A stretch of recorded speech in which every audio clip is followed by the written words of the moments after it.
व्यक्ति को आरक्षण मिलना चाहिए जब तक कि मेरे बेटे को कोई ब्राह्मण अपनी बेटी दान नहीं करते या उससे उसका संबंध नहीं बना दे। केवल आर्थिक आधार की अगर बात है तो कि एक परिवार में एक व्यक्ति को आरक्षण मिलना चाहिए जब तक कि मेरे बेटे को कोई ब्राह्मण अपनी बेटी दान नहीं करते या उससे उसका संबंध नहीं बना दे। आप अपनी औकात में रहिए, औकात से बाहर जाएंगे तो हम नारी जो चुप रहती है, जो एक दिन ज्वालामुखी बन के उनके घर में भी फट सकती है।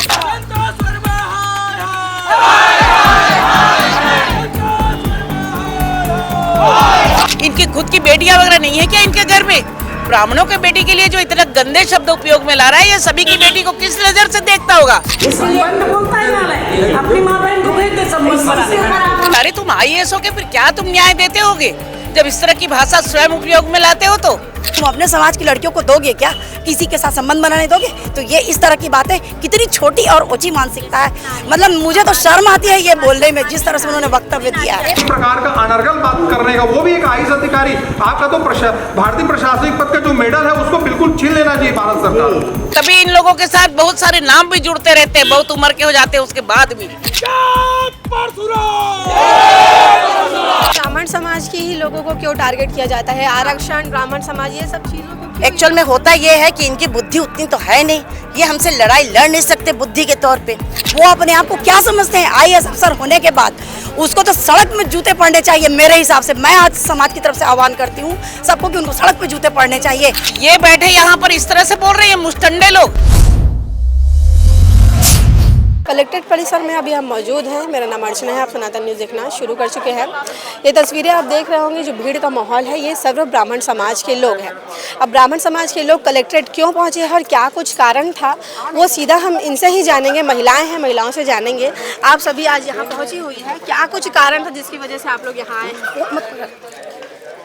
ये जो वर्मा जी IAS ऑफिसर ने जो हमारे ब्राह्मण बेटियों के लिए ये गंदी जुबान निकाली है, उन्होंने बहुत ही गंदे शब्द बोला है देखा जाए तो, उसके विरोध में हम लोग अपना विरोध जताने आए हैं यहाँ।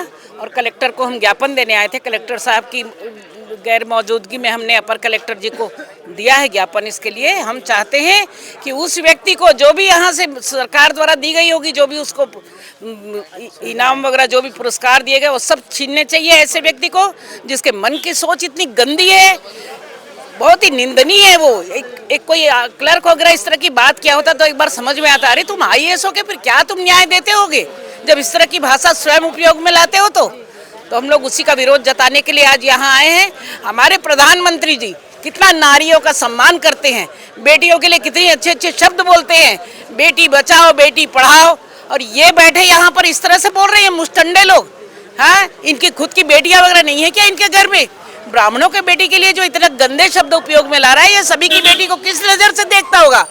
हाँ, तभी इन लोगों के साथ बहुत सारे नाम भी जुड़ते रहते हैं, बहुत उम्र के हो जाते हैं उसके बाद भी। क्या कुछ आश्वासन दिया गया अभी यहाँ आप लोगों को? अभी हमें आश्वासन दिया गया है कि कलेक्टर साहब अभी गए हैं कहीं कोई मुख्यमंत्री कार्य में, उनके कार्य से रिलेटेड वो वहाँ पहुँचे हैं।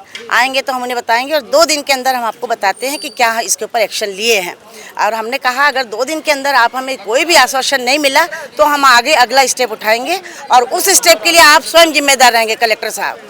क्योंकि हम इतनी महिलाएं अपने घर से कैसे वक्त निकाल के आती हैं और इतनी सफर होती हैं, इतनी परेशान होती तो अपना मुंह खोलती हैं। इतनी गंदगी मचा के अगर उस व्यक्ति द्वारा भद्दी गाली दी गई है महिलाओं के लिए, तुम कैसे हमें मांग सकते हो? तो तुम कौन होते हो जो हमारी कन्याओं को हमारे हाथ में कन्यादान करो, फिर हम आरक्षण के बारे में विचार करेंगे।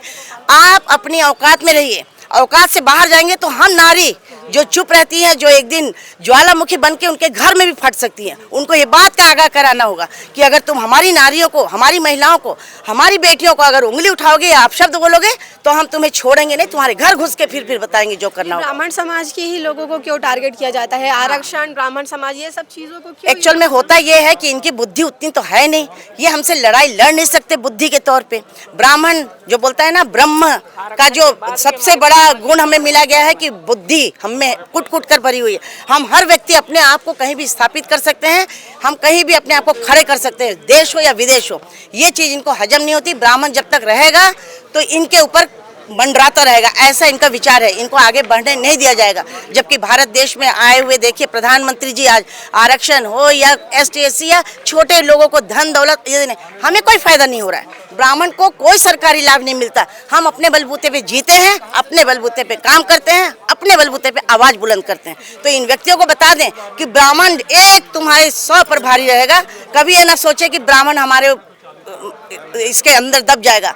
नहीं, हम दबने वाले नहीं हैं। हम ईंट का जवाब पत्थर से देंगे इन्हें। इस तरीके की अभद्र टिप्पणी जो विवाह, शादी, इन सारी चीज़ों को लेकर जो टिप्पणी की जा रही है, उनके द्वारा कही जाने वाली बात जो है, वर्मा जी, संतोष वर्मा जी के द्वारा जो कही बात है कि उनके समाज में ब्राह्मण लड़कियों की शादी होगी, और भी मतलब अलग अलग बातें कही उन्होंने। नहीं, उन्होंने तो स्पष्टतया कहा है कि हमारे बेटे के लिए ब्राह्मण अपनी बेटियों को दान दें या संबंध बनाएं। ये किस टाइप का वक्तव्य है? इतनी अभद्रतापूर्वक बात। वो एक पुरुष वर्ग है, लेकिन एक महिला के लिए 100 आवाजें उठ सकती है। वो अपने आप को क्या समझते हैं? IAS अफसर होने के बाद उसको तो सड़क में जूते पड़ने चाहिए मेरे हिसाब से। मैं आज समाज की तरफ से आह्वान करती हूँ सबको कि उनको सड़क पे जूते पड़ने चाहिए। और वो अपनी बहन बेटियों को नहीं देखता क्या? उसको नहीं मालूम है कि महिलाएं क्या होती है? अगर एक महिला घर में अगर हड़ताल कर देती है तो पूरा घर बर्बाद हो जाता है, भूखा मर जाता है। तो ये होती है नारी शक्ति। तो कम से कम उसको ये तो समझना चाहिए कि किसी महिला के लिए ये टिप्पणी ना करें। वो पढ़ा लिखा समाज को एक संदेश देने वाला व्यक्ति होता है। IAS अफसर क्या होता है? बहुत दूर तक वो अपनी बुद्धि का प्रयोग करके वहां तक पहुंचता है, लेकिन उसने इतनी छोटी मानसिकता के साथ इतनी बड़ी बात कह दी। ओहदे में पहुंचकर भी जातिवाद उनके बिल्कुल जातिवाद अंदर है, और जातिवाद को इसमें शामिल करना ही नहीं चाहिए। महिलाओं के लिए क्यों? तुम और महिलाओं को बोल सकते हो, तुम अपने समाज की लड़कियों को दोगे क्या? किसी के साथ संबंध बनाने दोगे? तो ये इस तरह की बातें कितनी छोटी और ऊंची मानसिकता है। मतलब मुझे तो शर्म आती है ये बोलने में, जिस तरह से उन्होंने वक्तव्य दिया है। पूरी नारी जाति का अपमान है। संबंध शब्द जो वर्मा ने कहा है वो ना सिर्फ ब्राह्मण जाति की महिलाओं से संबंधित है, वो संपूर्ण मानव जाति में नारी, जो सभी नारियों का अपमान है। एक तरीके से आप देखेंगे। और सर्व ब्राह्मण समाज की ये सारी महिलाएं थी, इनसे बातचीत की हमने। और जो संतोष वर्मा के द्वारा जो अभद्र टिप्पणी की गई है कि संबंध बनाने वाली बात हो चाहे विवाह करने वाली बात हो, तो ये जो है अशोभनीय है, क्योंकि वो IAS लेवल पे है। और कोई भी व्यक्ति अगर इस लेवल में पढ़ाई कर लेता है तो समान, क्योंकि देश में भी देखा जाए कहीं ना कहीं तो समानता का अधिकार सबको है, लेकिन कहीं ना कहीं आरक्षण और कहीं ना कहीं अलग अलग चीज़ों और अलग अलग मानसिकता की वजह से लोगों के अंदर इस तरीके की बातें आ जाती हैं। अब ब्राह्मण समाज के लोग, ब्राह्मण समाज की महिलाएं इन सारी चीज़ों की विरोध कर रही हैं। इन सारी चीज़ों का जो है लगातार ये जो है इनके द्वारा बात कही जा रही है। आज SP ऑफिस पहुंचे थे, SP ऑफिस में भी उन्होंने ज्ञापन दिया है, कलेक्ट्रेट, रायपुर कलेक्ट्रेट में भी उन्होंने ज्ञापन दिया है। अब आगे देखने वाली बात होगी कि इनके ज्ञापन की किस तरीके की कार्रवाई होती है। इस विषय को आप कैसे देखते हैं उसे कमेंट बॉक्स में ज़रूर लिखिएगा और चैनल को सब्सक्राइब करिएगा। धन्यवाद। इतने बड़े IAS अफसर का ऐसे अभद्रतापूर्वक और अमर्यादित बयान हम सबके लिए सोचनीय है। हम महिलाओं के लिए, महिलाएं भारत में स्थिति उनकी बहुत पूजनीय है, बहुत माननीय है, लेकिन ऐसे अफसर जो उनकी प्रवृत्ति उनके वक्तव्य से दर्शा रही है कि कितने घृणित वक्तव्य के हैं वो, और इतना घृणित मानसिकता के साथ वो ऐसा अभद्र बयान करते हैं। हम तो उनके बर्खास्तगी की मांग करते हैं, और अगर यह FIR दर्ज नहीं हो और बर्खास्तगी नहीं हुई तो हम सड़क पे आंदोलन करेंगे पूरे समाज की महिलाओं को लेके। और ऐसे बयान की तो हम सर्वनीय निंदा करते हैं। प्रीति शुक्ला, शक्ति महिला मंडल अध्यक्ष। और अगर नहीं होगा, क्योंकि ये केवल एक समाज का मामला नहीं है, लड़कियां, महिलाएं सभी समाज के लिए सम्माननीय होती है। आप अपने अधिकार की बात कर सकते हैं, दूसरे समाज के बारे में, दूसरे समाज की महिलाओं के बारे में, दूसरे समाज की लड़कियों के बारे में आपको इस प्रकार का अनर्गल बात करने का, वो भी एक IAS अधिकारी, आपका तो भारतीय प्रशासनिक पद का जो मेडल है उसको बिल्कुल छीन लेना चाहिए भारत सरकार। संबंध शब्द ये जो संबंध बनाने के लिए बात कर रहे हो, संबंध बोलता है अपनी माँ बहन को भेज दे संबंध बनाने। हम आपसे आश्वासन भी चाहते हैं कि कितने दिन के अंदर आप इसको तो हम लोग आज ही भेज देंगे जी। क्या है अगर नहीं होगा? नहीं सर, हमें कैसे पता चलेगा कि ये पहुंचा है कि नहीं? हमें जानकारी होनी चाहिए। इसमें ये है, सभी एक साथ आएगा।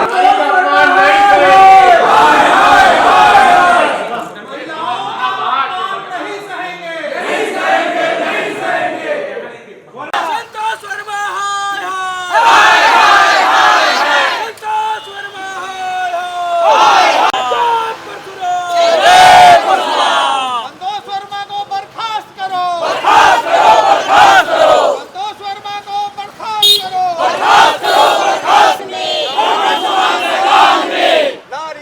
सम्मान